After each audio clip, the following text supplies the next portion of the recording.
Hello दोस्तों, कैसे हैं आप। आशा करती हूँ कि आप अच्छे होंगे और मन लगाकर पढ़ाई कर रहे होंगे। दोस्तों, आप सबका स्वागत है मेरी YouTube channel exam warriors point पर, जिस पर हम केवीएस टीजीटी एग्ज़ाम की तैयारी कर रहे हैं।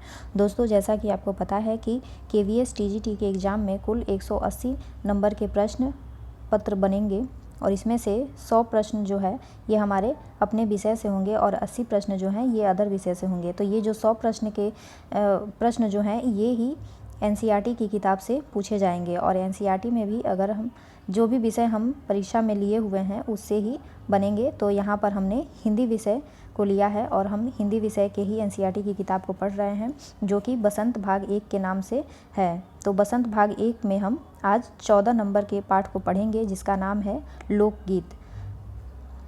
लोकगीत आज हम इस पाठ को पढ़ेंगे और देखेंगे कि इसमें किस तरह के प्रश्न बन सकते हैं। तो दोस्तों, लोकगीत जो है ये निबंध विधा है। हो सकता है कि इसका विधा पूछ दे कि ये किस विधा की रचना है, तो हम याद रखेंगे कि ये निबंध विधा है। और इसके रचनाकार कौन है? भगवत शरण उपाध्याय। भगवत शरण उपाध्याय ये आप नाम याद रखिएगा, क्योंकि परीक्षा में ये ज़रूर पूछा जाएगा कि लोकगीत नामक पाठ जो है ये किसके द्वारा एनसीईआरटी की किताब बसंत भाग 1 में लिखा हुआ है। तो भगवत शरण उपाध्याय, और ये एक निबंध विधा है। तो चलिए दोस्तों, हम सेशन की शुरुआत करते हैं। और अगर आप इस चैनल पर नए हैं तो चैनल को सब्सक्राइब ज़रूर कर लें, ताकि ऐसे ही वीडियो आपको आगे भी मिलती रहें। पाठ में कहा गया है कि लोकगीत अपनी लोच, ताजगी और लोकप्रियता में शास्त्रीय संगीत से भिन्न है। लोकगीत सीधे जनता के संगीत हैं। घर, गांव और नगर की जनता के गीत हैं ये। इनके लिए साधना की ज़रूरत नहीं होती। त्योहारों और विशेष अवसरों पर ये गाए जाते हैं। सदा से ये गाए जाते रहे हैं और इनके रचने वाले भी अधिकतर गांव के ही लोग हैं। स्त्रियों ने भी इनकी रचना में विशेष भाग लिया है। ये गीत बाजों की मदद से बिना ही या साधारण ढोलक, झाल, करताल, बांसुरी आदि की मदद से गाए जाते हैं। एक समय था जब शास्त्रीय संगीत के सामने इनको हेय समझा जाता था, या अभी हाल ही में इनकी बड़ी उपेक्षा की जाती थी। पर इधर साधारण जनता की और जो लोगों की नज़र फिरी है, तो साहित्य और कला के क्षेत्र में भी परिवर्तन हुआ है।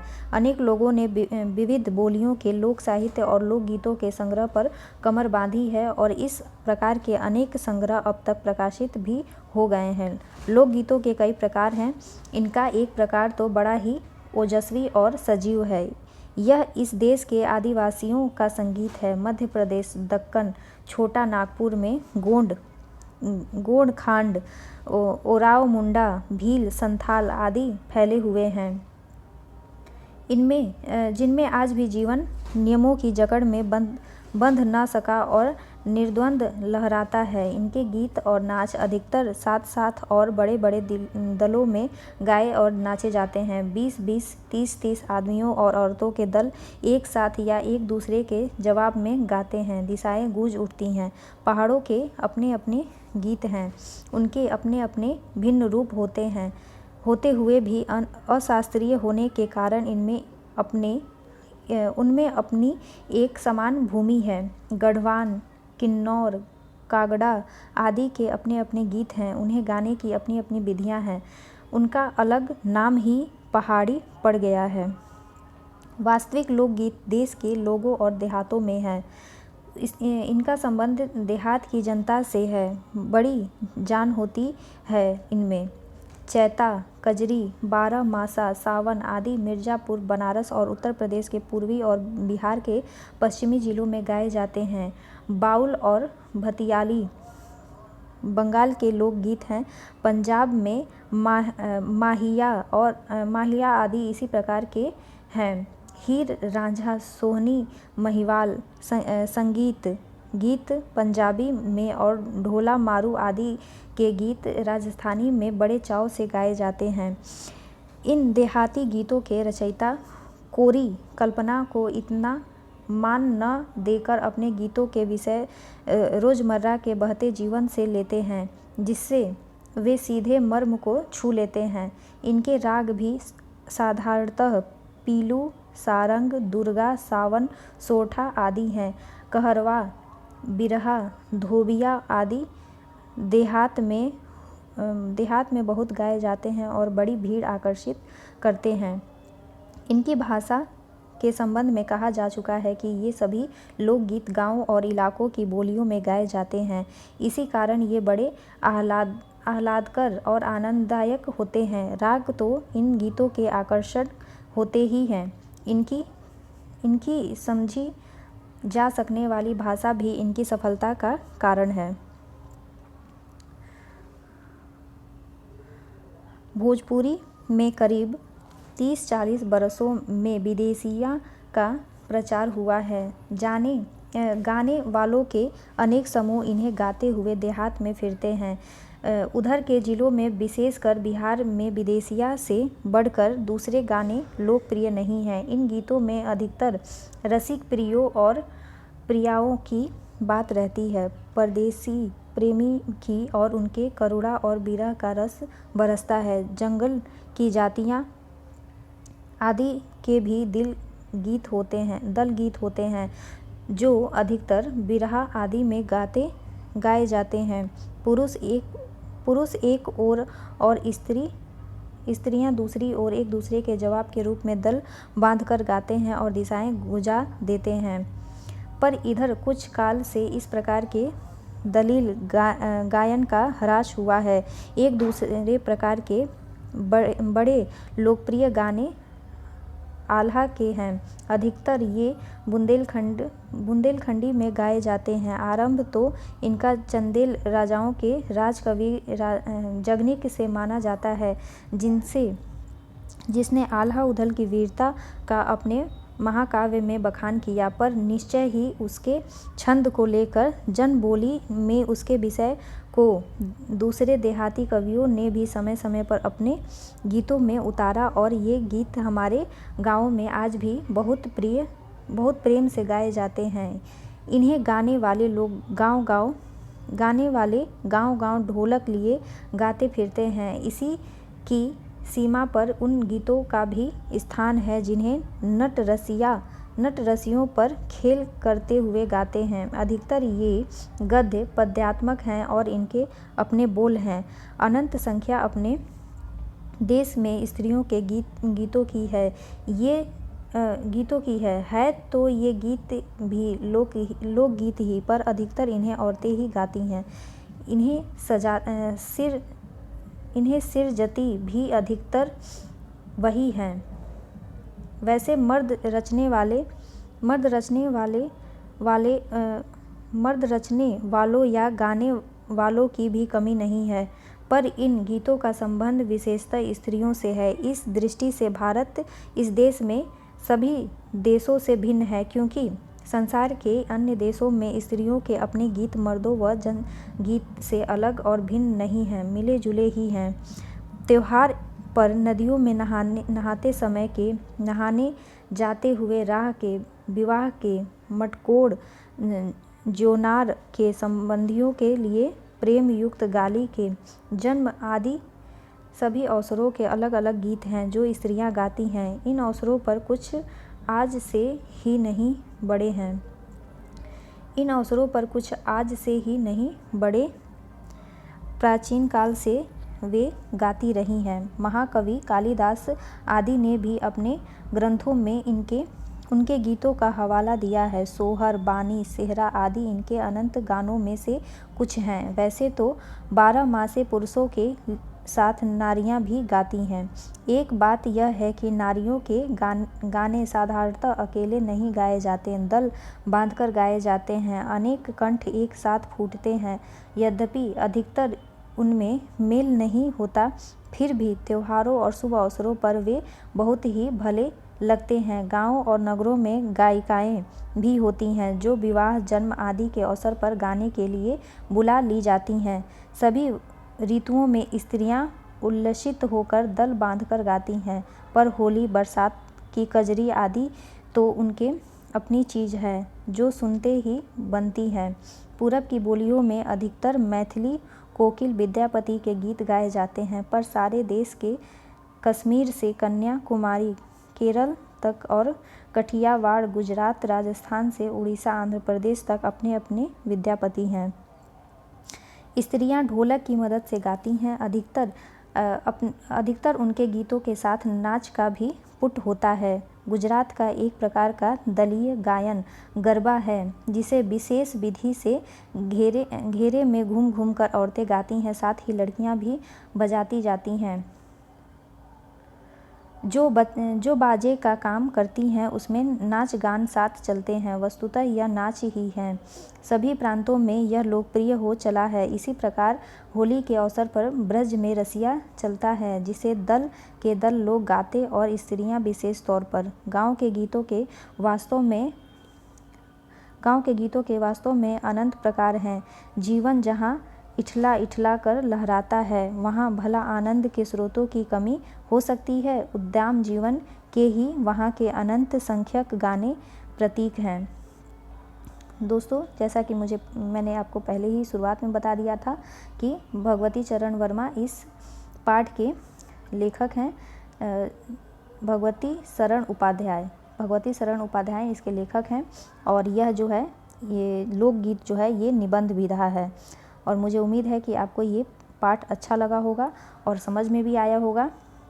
देखिए दोस्तों, इसमें जगह जगह के लोकगीतों की बात की गई है।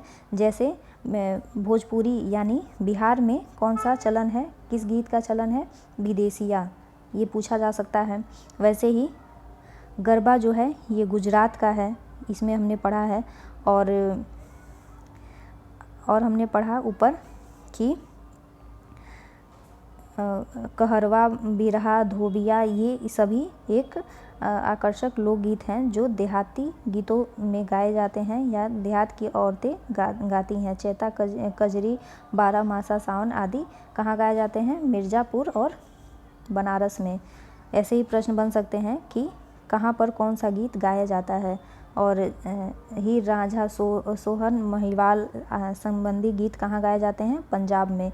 ढोला मारू आदि गीतें कहाँ गाई जाती हैं? गुजरात में।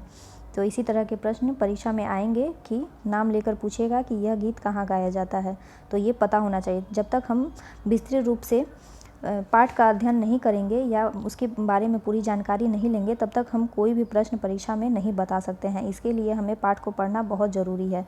और मैं यही कोशिश कर रही हूँ कि हम कम समय में अधिक से अधिक पाठ को यहाँ पढ़ लें, ताकि परीक्षा में अगर वो प्रश्न सामने आते भी हैं तो हम उसका उत्तर विकल्प उसको देखकर उत्तर उसका सही कर सकें। तो देखिए दोस्तों, इसमें हम अभ्यास प्रश्न भी हल कर लेते हैं निबंध से।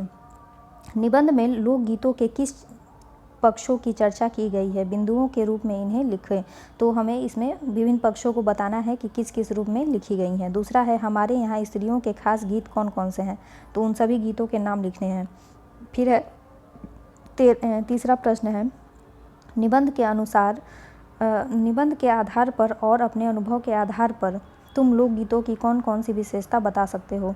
चौथा है, पर सारे देश के अपने अपने विद्यापति हैं, इस वाक्य का क्या अर्थ है? पाठ पढ़कर मालूम करो और लिखो। तो इसका अर्थ यही है कि विभिन्न जितने भी हमारे देश में राज्य हैं, उन सभी राज्यों में अलग अलग गीतकार होते रहे हैं और आज भी हो रहे हैं। तो उन्हीं सब गीतकारों को विद्यापति नाम से संबोधित किया गया है। जैसे विद्यापति एक बिहार के प्रसिद्ध लेखक और गीतकार रहे हैं, वैसे ही अलग अलग राज्यों के अलग अलग विद्यापति रहे हैं। फिर है अगला है, इकतारा, सरपंच, चारपाई, सप्तऋषि, अठन्नी, तिराहा, दोपहर, छमाही, नवरात्र, चौराहा। तो ये किस तरह के समासिक शब्द हैं? तो देखिए, हम इसमें देखते हैं कि क्या दिया है। 12 मासा गीत में साल के 12 महीनों का वर्णन है। अगले पृष्ठ में विभिन्न अंकों से जुड़े हुए कुछ शब्द दिए गए हैं। इन्हें पढ़कर अनुमान लगाओ कि इनका क्या अर्थ है और वह अर्थ क्यों है। इस सूची में तुम अपने मन से सोचकर अपने शब्द को जोड़ना है। तो एक तारा मतलब एक तारा। सरपंच मतलब कि पांच पंचों का एक समूह।